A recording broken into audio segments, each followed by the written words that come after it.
Welcome back to our channel, guys.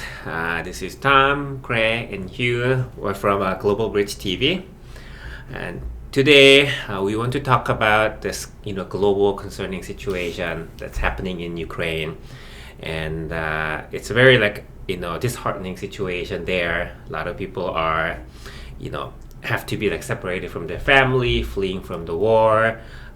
Just a very sad news, And Canada, obviously one of the countries that are proactively taking or helping refugees.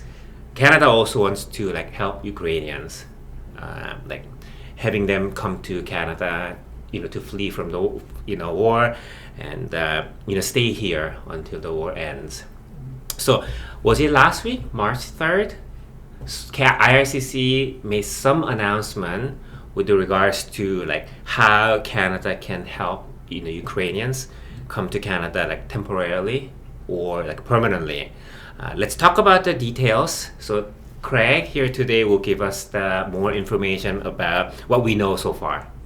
Sure. So as you mentioned, there was a news release quite recently announcing certain steps that Canada would take to help Ukrainians leave Ukraine and also come to Canada and stay in Canada.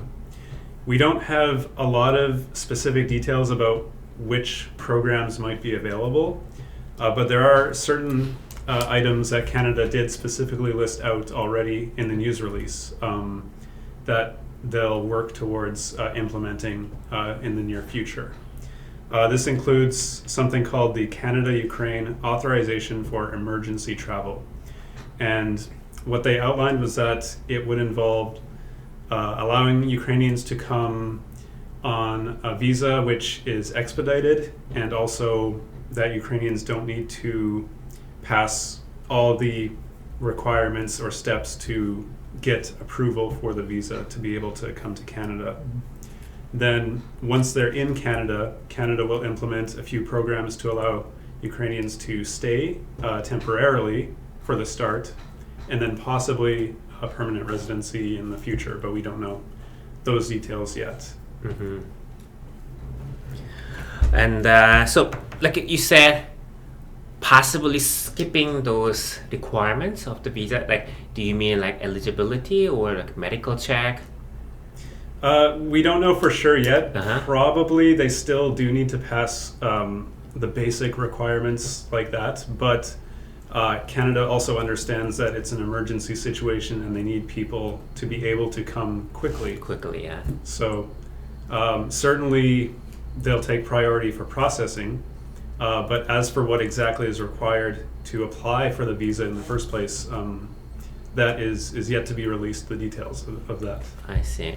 So then what kind of permit or status do you think they will be given? So upon arrival, what's been stated already is that they may be allowed to stay temporarily on a status for at least 2 years. Mm-hmm. So that's a start. If not as a visitor, there will be study permits and work permit options that should be available. And unlike economic programs where you need to meet certain requirements to be eligible for a study permit or a work permit, in this case, as sort of an emergency measure, probably there will be very low requirements to be able to apply for these study and work permits. As long as they pass all the inadmissibility requirements, they should be able to get this special permit for them. Right. Once they arrive, then the next step for the study or work permit should be relatively easy, I think.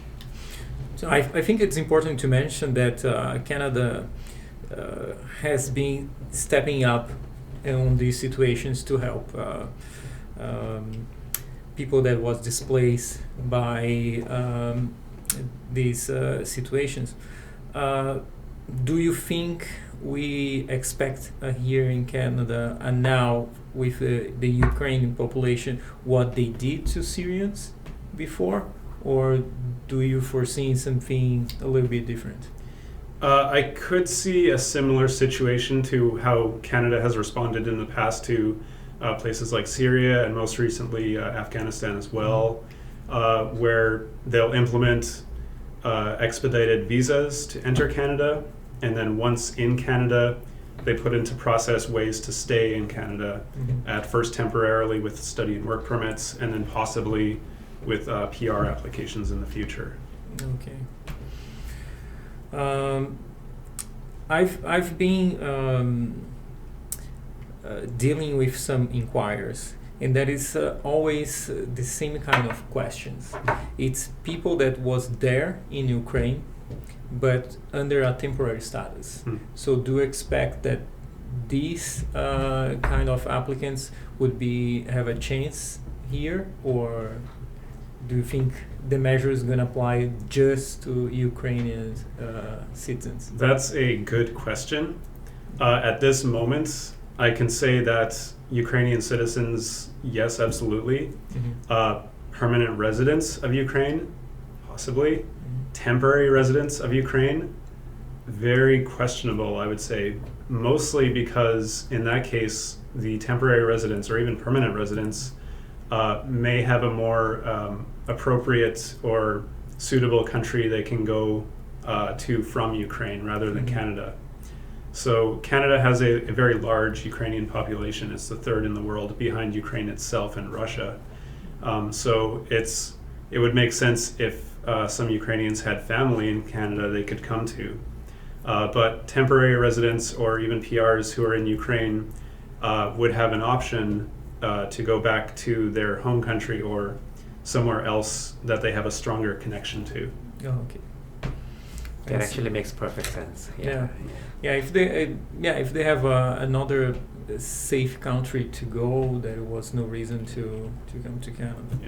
And of course, something that I've been listening for a while, it's people are impatient.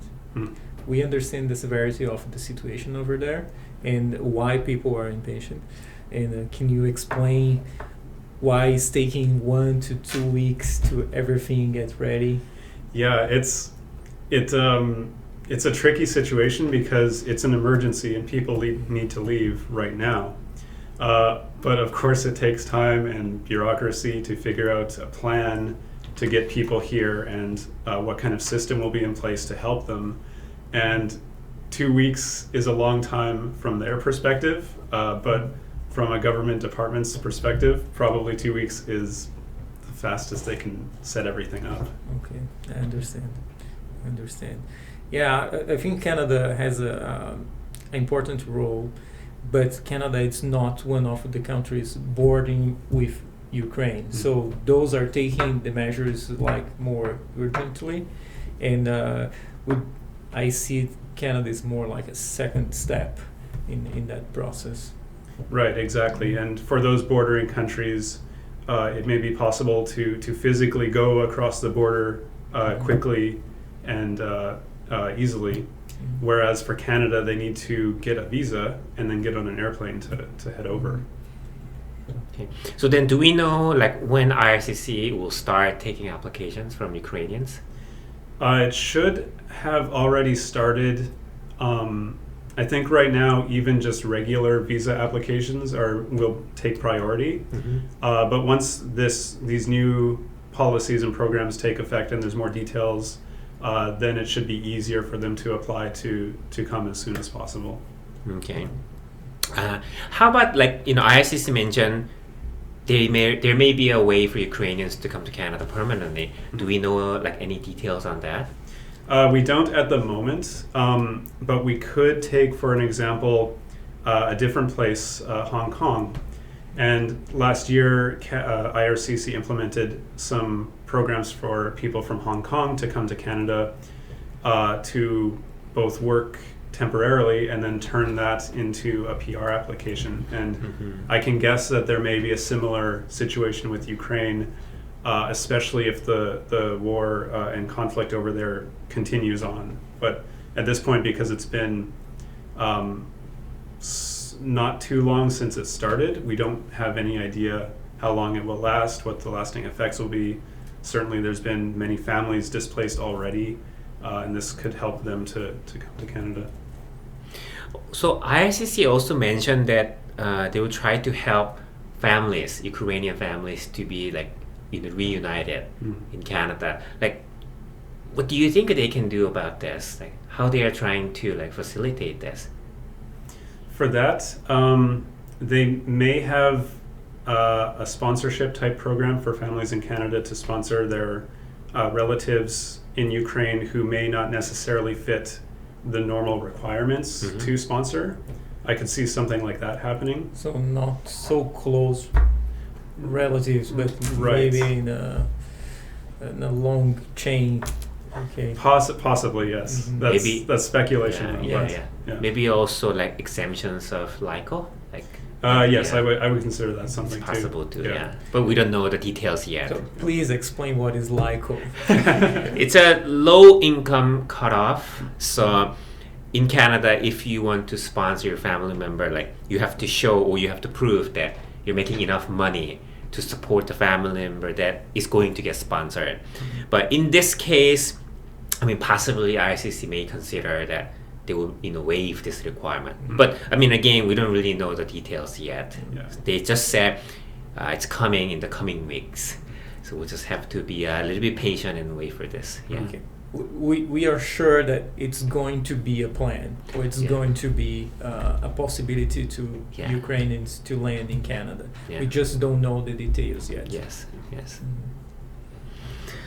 And maybe any other information that we can share for the viewers or Ukrainians out there like, suffering now. I guess I could just emphasize that there will be programs in place quite soon, and right now, for the moment, any applications from Ukrainians are taking priority. Ukrainians already in Canada can apply to extend their stay in Canada so they can stay in a safe place, and then hopefully we can get some details as soon as next week possibly to be able to implement these programs. And based in your experience, if you could just give an idea what kind of documents it's going to be important in the future. We know it is a very dangerous situation. Sometimes you don't have time to plan or go and require documents, but if you have available at home, what you can bring that it's going to facilitate when you land here. Right, so the basic ID, civil status, clearances, passport if they can bring it along, it's one of the basic requirements, a marriage certificate, birth certificate of the entire immediate family of spouse and children. Probably they don't have time to do an immigration medical exam or things like that, or get a police certificate, and they have to come quickly, but things like ID, birth certificates, civil status document like marriage certificate, those are the main basic documents they should have. Okay.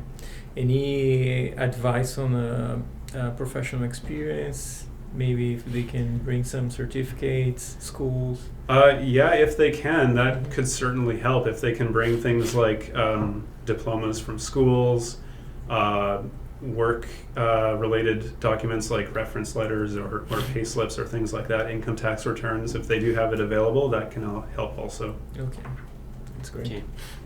So for the last question is like, do you think Ukrainians can apply for like refugee or protection from Canada? Refugee, we are not sure yet, but I believe for a protected person, it seems, depend of course how the situation is going to develop and how long it's gonna last this stability. This not stable country or situation. But for protected person, probably yes. So everything it's gonna. We have to see how it's gonna evolve. Yeah, I mean, like we discussed in the last time, I think the key is like how long this war would last. But then also we don't want this war to last too long. We want this war to end like ASAP. So it's hard for us to tell whether they can apply for the protection status. Okay, so I think this is the end of the video, and we just want to send out this like warm message, warm regards to everyone in Ukraine, and hopefully they can be like safe And when we know more details about these programs the IRCC is going to launch for Ukrainians, we'll shoot another video and post it to YouTube for everyone. Yeah. Perfect. Okay, thank you for watching, and we'll see you guys next time. Thank you. Bye. Hi guys, thank you very much for watching the video. If you have any questions, just send us an email in this address here and we're gonna assist you.